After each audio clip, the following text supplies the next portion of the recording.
Yo, Seemlytuber back at it again with another video. I'm gonna try to get this video out there to you guys, but I'm sick right now. I don't know if I'm gonna be able to fully record it. So just be warned at the start that might be a lot of pauses and stuff in the video because I'm trying to get it out there. I'm not trying to let this stop me. So let's go ahead and jump right in. Yo, so today in this video, going to be talking about this Halo Infinite thing, as well as I might be bringing up the Skyrim thing as well, but that's not less. That's a little less important. It's more important than aspects of fanboys were out here saying that Xbox was going to keep all these games exclusive. I can go ahead and talk about that one right off the bat and just go ahead and knock that out of the park real quick, because people don't realize Xbox has not released their earnings subscriber counts for Xbox Game Pass for the last two quarterly investor calls. And I know because I'm an investor. I read through the stuff that they got going on. They're a good company. I know my money is safe when I'm invested with them. But what I find a little disturbing is I don't know what's going on their gaming side of things. They have the subscription service. They won't tell their investors how much of a loss they're at, because we know they're at a loss. It's apparent. You would report your entirety of your earnings if you weren't at a loss. So you're at a loss.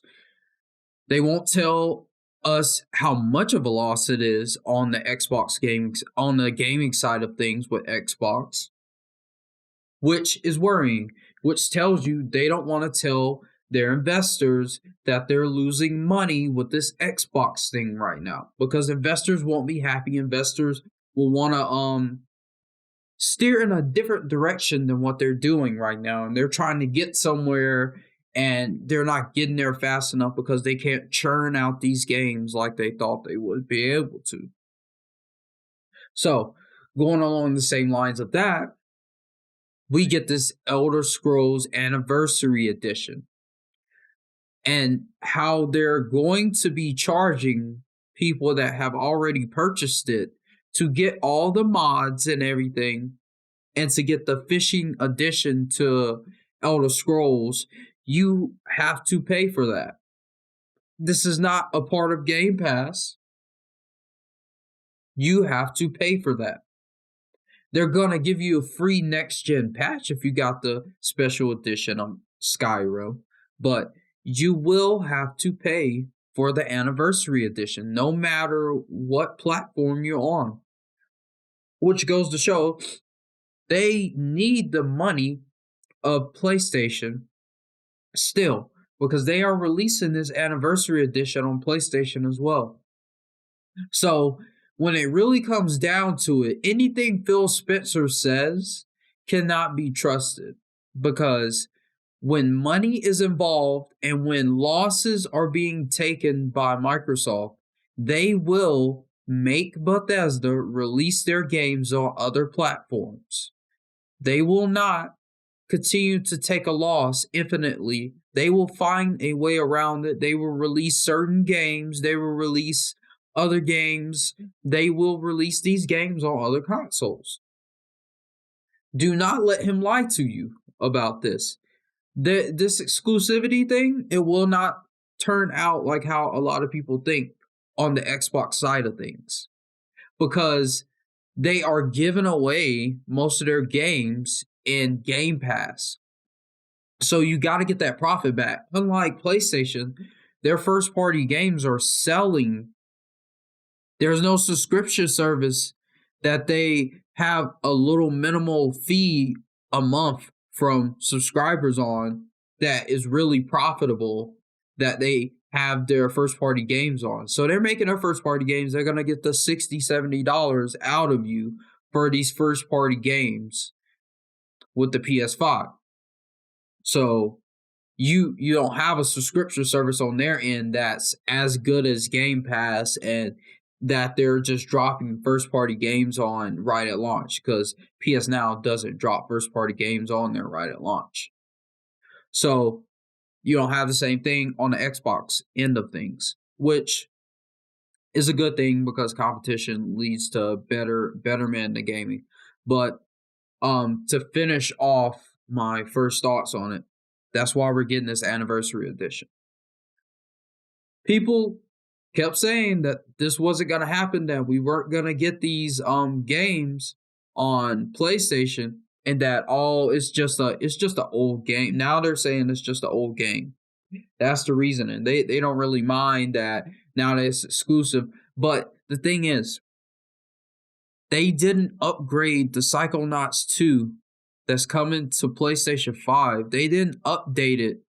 They didn't update it for the PS5, but they're doing an update for Skyrim for the PS5. One of Bethesda's successful franchises. What does that mean for the next Elder Scrolls? I think it's going to have timed exclusivity. I don't think it's going to be fully exclusive to the Xbox platform. Because if Skyrim is a telltale, if they're trying to get extra money off of Skyrim from PlayStation gamers, then that means they're gonna have to release it on other platforms eventually. Because I don't think people are actually gonna buy digital or physical copies of the next Skyrim on Xbox. Because we've seen with the Outriders, people aren't buying outside of Game Pass. No matter how much people lie to you, how much these gamers lie to you, they aren't buying games outside of Game Pass. They're abusing the Game Pass system, and they're not supporting the devs. So what is that going to say to the next Skyrim? I feel like they're going to make the next Skyrim like they're doing Halo right now. Season releases of parts of the game, parts of the core game are going to be seasonal releases. Every 3 months, they'll patch in stuff that should have been in the game at launch. Like they're patching in fishing into Skyrim right now. They'll do stuff like that. They'll patch in features and stuff that should have been there at launch. With the new Skyrim, I can see it on the horizon. If they're trying to churn out more editions of such an old game to get more money out of consumers, then they will, if they really need it, they will release this. They will release the next Skyrim on PlayStation. There's no way they wouldn't. To move on to the Halo situation. So I called this last year. I was like, this game is not going to release in a complete state. And I called this a couple of months ago. I was like, why have they not put out a solid release date yet for this game? And we know why now. They aren't even finished with the game.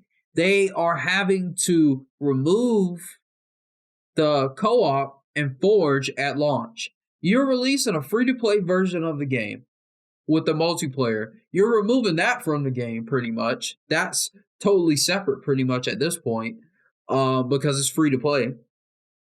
And you're removing the single-player co-op from the game, and it's going to be released 3 months down the road. So it's not going to release until January of 2022. If the game releases in November, no. If the game releases in November, it wouldn't be out until February or March of 2022. So if that's the case, then what were they doing for this entirety of the year that they delayed this game? They were going to release this game last year if people hadn't got up in arms and begged for better and demanded from better from Xbox and 343 Studios. So, what was going to be included in the game if this is still being removed a year later? And don't come at me with that, oh, pandemic this, pandemic that. Every game from PlayStation that has been delayed has not been is gonna come out. It never had a release date fully settled in anyway in the first place. Halo had a release date settled in. Halo's been in development for 5 to 6 years now. There's a difference. Don't try to compare The Last of Us multiplayer to Halo, because they had been said that multiplayer would not be in The Last of Us. And even with that, The Last of Us was a full, complete game. We don't even know how long this campaign is going to be. We don't even know if they're going to release more episodes of the campaign at that with this Halo. If they've removed the co-op from the campaign, you can't do couch co-op with the campaign, and you don't have the Forge and the free-to-play multiplayer, what do you have with the base game of this? What do you have? They don't have executions in multiplayer. Multiplayer is not even finished. The free-to-play aspect of it is not even finished and not a complete product. How can Call of Duty get it right every year and release it every year? We're about to have a Call of Duty with 20 plus maps at launch. How in the world can Halo not even have their multiplayer fully finished? I don't care if it's buggy. How can it not be fully finished and have all of its features, all of the features to the multiplayer at launch? It doesn't matter how minuscule the features are. How is this game not finished and you had an entire extra year when you weren't going to delay it before? What did you fix in this entire year? And on top of that, this is supposed to be a new engine that they created and built on top of an old engine. This is supposed to be a new engine they're using. How? How? You got a new engine, new tools, new everything. You came up in the world. 343 should have gotten this right. What is going on? This is an insult. And all the people that are saying that it's not that big of a deal, think about it in this aspect. If you don't ask for better now, you're never going to get better from any other studio with Xbox. If they see that they can release half-baked games on Game Pass and people are still going to be happy and still going to be subscribed and still going to go out and purchase the $60 copy of it at that, because I know there's going to be people that's going to purchase a $60 copy of Halo Infinite, then we're never going to get better. All we're going to get from AAA games imagine if they did this to Fable. Imagine if the Fable that's coming out is a MMO with a 5-hour story at the start, and you gotta wait for DLC content. And here's the kicker: the DLC is not going to be free.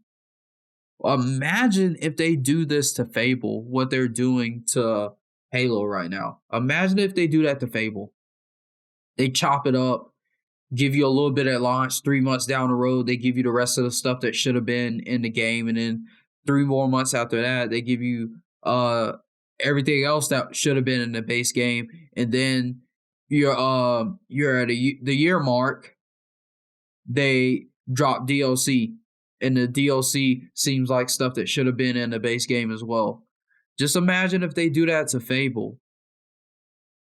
That's what you're going to be allowing if you don't ask for better from them right now. But that's not my that's not my place to speak on. I do game on Xbox. I do have PC, so I'm subscribed to Game Pass, but I barely even use it. I've been playing the Accent, and it's a pretty good game, but still, I'd ask better from the company. As it on the gaming side of things, as a gamer, I'd ask better from them than what they're doing right now. But and even other Xbox influencers are asking the same thing. It's not much to have some common ground on this thing.